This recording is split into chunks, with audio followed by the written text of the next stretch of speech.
Hi dear students. So இந்த வீடியோவில் தமிழ்நாட்டில் உள்ள CBSE students and also state board students so ரெண்டு பேருக்குமே பார்த்தீங்கன்னா எப்போ வந்து ரிசல்ட் வந்து அஃபிஷியலாக வரப்போகுது அப்படிங்கிறதான் பார்க்க போகிறோம்.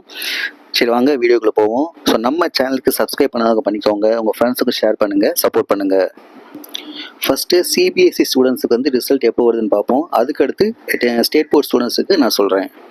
சிபிஎஸ்சியில் 10th ஸ்டாண்டர்ட் படிக்கிற பசங்களுக்கு வந்து அடுத்த வாரம் வந்து ரிசல்ட் வருது அப்படின்னு சொல்லிட்டு இன்னைக்கு நியூஸ் பேப்பரில் போட்டிருக்காங்க. ஸோ அடுத்த வாரம் அப்படின்னா நாளைக்கு ஏப்ரல் 14, நாளையிலிருந்து ஏப்ரல் 21 இந்த ஒரு வாரத்துக்குள்ளே எப்போ வேணாலும் உங்களுக்கு வந்து ரிசல்ட் வரலாம். ஸோ பார்த்தீங்கன்னா இந்தியா ஃபுல்லாக பார்த்தீங்கன்னா 10th 25 லட்சம் பேரும் 12th 18.5 லட்சம் பேரும் மொத்தம் வந்து 43 லட்சம் பேர் வந்து இந்த எக்ஸாம் வந்து எழுதியிருக்காங்க. ஸோ போன வருஷம்லாம் பார்த்தீங்கன்னா என் ரிசல்ட் பார்த்தீங்கன்னா மே மாதம் தான் வரும், 10th-க்கும் 12th-க்கும்.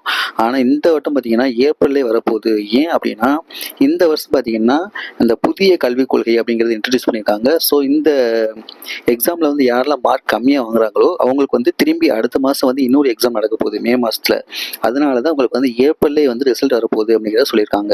ஸோ அந்த மே மாதம் நடக்கிற எக்ஸாமில் வந்து மேக்ஸு, சயின்ஸு, சோசியல் இந்த 3 பாடத்தையும் வந்து நீங்கள் வந்து திரும்பி எழுதிக்கலாம். எழுதிக்கிட்டு அதில் நீங்கள் அதிகமான மார்க் வாங்கினீங்கன்னா அந்த மார்க் வந்து உங்களுக்கு கணக்கில் எடுத்துக்கிடுவாங்க அப்படின்னு சொல்லியிருக்காங்க. ஸோ அதனால் பார்த்தீங்கன்னா சிபிஎஸ்சி ஸ்டூடெண்ட்ஸ் பார்த்தீங்கன்னா இந்த எக்ஸாமோட ரிசல்ட்டை வந்து ரொம்பவே வந்து எதிர்பார்த்து காத்திருக்காங்க. ஸோ நீங்கள் இந்த எக்ஸாமோட ரிசல்ட்டை வந்து cbse.gov.in அந்த வெப்சைட்லேயும் இல்லைன்னா results.nic.in அந்த வெப்சைட்லேயோ இல்லது umang.gov.in அந்த வெப்சைட்லேயோ அல்லது results.digilocker.gov.in அந்த வெப்சைட்லேயோ போய் நீங்கள் பார்த்துக்கலாம். அந்த வெப்சைட்டுக்குள்ளே போய் உங்களோட register number, date of birth கொடுத்து நீங்கள் வந்து உங்களோட ரிசல்ட்டை வந்து பார்த்துக்கலாம். ஸோ ஓகே ஸ்டூடெண்ட்ஸ், ஸோ இந்த வாரத்துக்குள்ளே பார்த்தீங்கன்னா உங்களுக்கு வந்து ரிசல்ட் வந்து வரப்போகுது. ஸோ நாளையிலேருந்து நீங்கள் வந்து எதிர்பார்த்து காத்திருக்கலாம். இது வந்து சிபிஎஸ்சி ஸ்டூடெண்ட்ஸ்க்கு. அடுத்து பார்த்தீங்கன்னா தமிழ்நாடு ஸ்டேட் போர்ட் ஸ்டூடெண்ட்ஸ் பார்த்தீங்கன்னா உங்களுக்கு வந்து இன்னைக்கு தான் வந்து பேப்பர் கரெக்ஷன் ஸ்டார்ட் பண்ணியிருக்காங்க. ஸ்டார்ட் பண்ணி வர்ற 20ஆம் தேதி வந்து உங்களுக்கு பேப்பர் கரெக்ஷன் முடிய போகுது.